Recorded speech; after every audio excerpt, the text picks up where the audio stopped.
Justin Trudeau को जरा भी यकीन नहीं था कि भारत पर बेबुनियाद आरोप लगाकर उनकी इस तरह से भग पिटने वाली है। जस्टिन ट्रूडो का सबसे ज्यादा विरोध तो अब कनाडा के अंदर ही शुरू हो गया है। कनाडा की पूरी राजनीति में खालिस्तान के मुद्दे ने हलचल मचा दी है और जस्टिन ट्रूडो के खिलाफ मौजूद विपक्ष को अब ट्रूडो के खिलाफ हमले का एक बहुत बड़ा मुद्दा मिल गया है।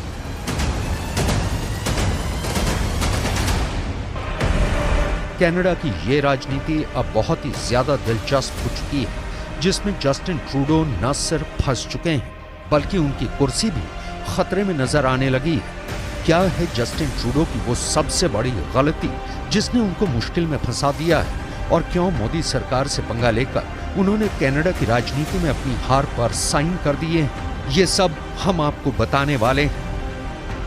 दरअसल कनाडा के अखबारों में अब ये खुलकर लिखा जाने लगा है कि जस्टिन ट्रूडो अपने राजनीतिक हित साधने और अपनी कुर्सी बचाने के लिए कनाडा के राष्ट्रीय हितों से खुलेआम खिलवाड़ कर रहे हैं।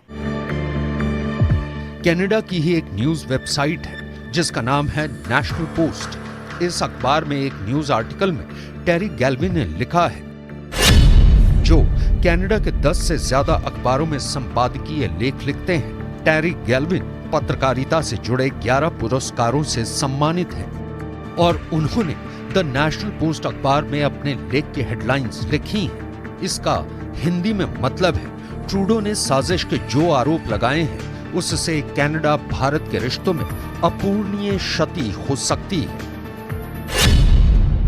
जस्टिन ट्रूडो पर तीखी टिप्पणी करते हुए टेरी गैल्विन ने अपने संपादकीय में लिखा है कि सोमवार को जो हुआ उसकी स्क्रिप्ट को चाइनीज एजेंटों के प्रभाव में जस्टिन ट्रूडो ने लिखा है और ये लिबरल पार्टी के राजनीतिक लाभ के लिए साल 2019 और 2021 के राष्ट्रीय चुनाव में हुई बंदर बांट का परिणाम है।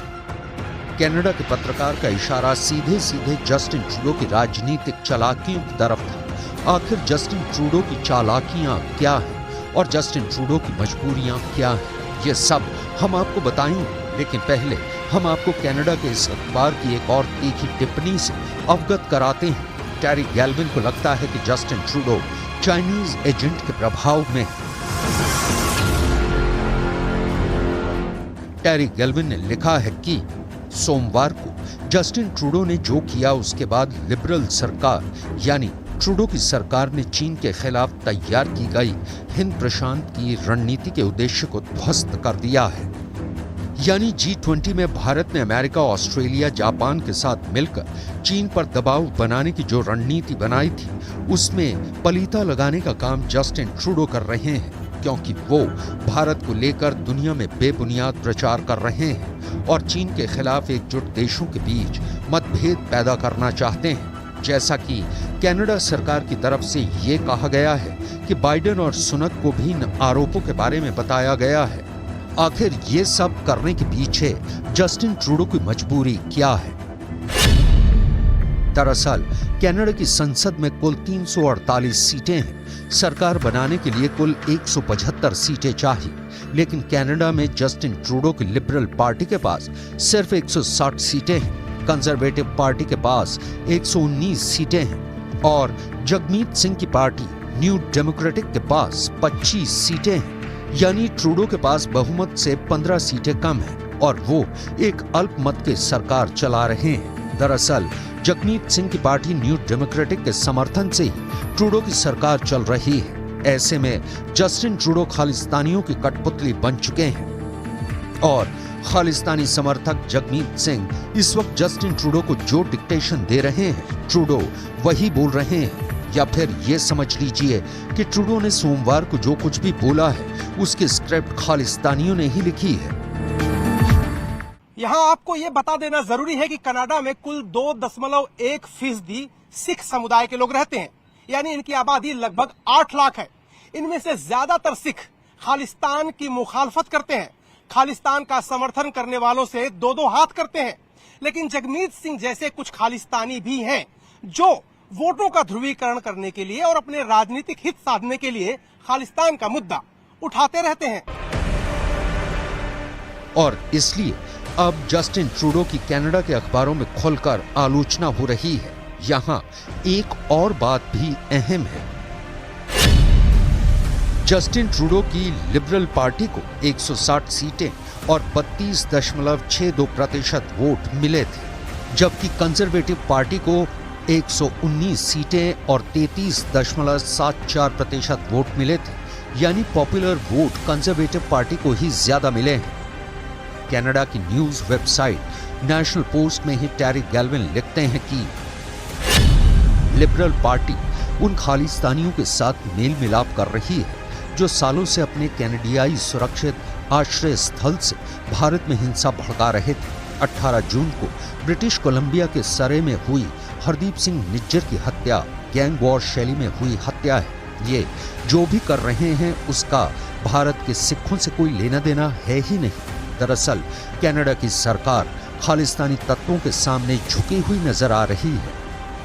कनाडा के अंदर हरदीप सिंह निज्जर को लेकर भी एक आक्रोश नजर आ रहा है, क्योंकि कनाडा के इसी अखबार में यह भी सवाल उठाया गया है कि हरदीप सिंह निज्जर आखिर कनाडा का नागरिक कैसे बन गया। ये बड़ा सवाल है। अगर बात करें हरदीप सिंह निज्जर की तो उसकी उम्र 45 साल है और 2021 में पंजाब में उस पर हत्या का एक मुकदमा दर्ज किया गया था। 2022 में एनआईए ने जांच की और चार्जशीट दायर की, जिसमें उसे आरोपी बनाया गया। इसलिए हिंदुस्तान की सरकार लगातार निज्जर पर कार्रवाई करने की कनाडा से मांग भी कर रही थी। अब वो तस्वीरें भी सबके सामने आ चुकी हैं कि हरदीप सिंह निज्जर AK-47 लेकर फायरिंग करता हुआ नजर आ रहा है। यह तस्वीर आपने देखी। अब देखिए कैसे कनाडा की विदेश मंत्री ऐसे आतंकवादी तत्वों की पैरवी में बयान जारी कर रही है। Dès le moment où nous avons été mis au courant, nous avons été guidés par 3 principes. Le premier, nous allons tout faire pour faire la lumière sur la question. Deuxièmement, nous allons en tout temps protéger les Canadiens. Et troisièmement, nous allons protéger la souveraineté canadienne. J'ai transmis ces principes à mon homologue indien et j'ai aussi dit que nous attendons à leur entière collaboration afin de faire la lumière sur la question. Et c'est pourquoi aussi, aujourd'hui, j'ai expulsé un diplomate indien du plus haut niveau. दरअसल हकीकत ये है कि Justin Trudeau ने न सिर्फ Canada की संसद की गरिमा को ध्वस्त किया है, बल्कि सीधे सीधे कनाडा और भारत के रिश्ते को भी बिगाड़ने का काम किया है। अपने व्यक्तिगत राजनीतिक स्वार्थों के लिए और अपनी प्रधानमंत्री की कुर्सी बचाने के लिए ट्रूडो भारत के साथ व्यापारिक वार्ता से भाग रहे हैं और इसके लिए उन्होंने कोई स्पष्ट कारण भी नहीं दिया है। कनाडा की न्यूज वेबसाइट नेशनल पोस्ट में ही टेरी गैल्विन लिखते हैं कि निज्जर एक प्रमुख खालिस्तानी अलगाववादी था जिसने शांति का जमकर विरोध किया था। वो आतंकवाद से जुड़े कई आरोपों में भारत में वर्षों से वांछित था। ये निश्चित नहीं है कि निज्जर को कनाडा की नागरिकता कैसे प्राप्त हुई। कनाडा की सरकार ने ही शरणार्थी दर्जे के लिए निज्जर के आवेदन को 2 बार 1997 और 2001 में खारिज किया था। जस्टिन ट्रूडो खालिस्तानी नेता जगमीत सिंह की लिखी स्क्रिप्ट पढ़ रहे थे, इसलिए उन्होंने निज्जर जैसे आतंकवादी को कनाडा का नागरिक बताकर खूब आंसू बहाए, लेकिन उनके इन आंसुओं से कुछ बदलने वाला नहीं है। जस्टिन ट्रूडो की लोकप्रियता लगातार घट रही है। कनाडा के एक सर्वे में दावा किया गया है कि पिछले 55 सालों में जस्टिन ट्रूडो सबसे बेकार प्रधानमंत्री साबित हुए हैं। घर में ट्रूडो की बहुत पिट ही रही है और अब बाहर भी कनाडा के प्रधानमंत्री का पर्दाफाश करने के लिए जल्द ही कई कदम उठाए जा सकते हैं। भारत सरकार फिर क्वाड का सम्मेलन भारत में करने जा रही है, जिसमें अमेरिका, ऑस्ट्रेलिया और जापान के प्रतिनिधि आने वाले हैं। भारत अपनी एकता और अखंडता के खिलाफ किसी भी तरह की साजिश स्वीकार नहीं करेगा। ये संदेश अब और ऊंचे स्वर में उठने वाला है। दुनिया में भले ही ट्रूडो कितने ही रोते रहें, लेकिन दुनिया की 5वीं बड़ी अर्थव्यवस्था का साथ हर किसी को चाहिए। जस्टिन ट्रूडो के आंसू पोंछने के लिए कोई मुल्क जुबानी जमा खर्च भले ही कर दे, लेकिन भारत इस वक्त दुनिया के दिलों की धड़कन है और पूरी दुनिया की अर्थव्यवस्था का इंजन बना हुआ है। ट्रूडो और उनकी खालिस्तानी टीम के पास अब सत्ता के बस कुछ और ही दिन बचे हैं, क्योंकि खालिस्तान का ही मुद्दा अगले चुनाव में जस्टिन ट्रूडो को डुबो देगा।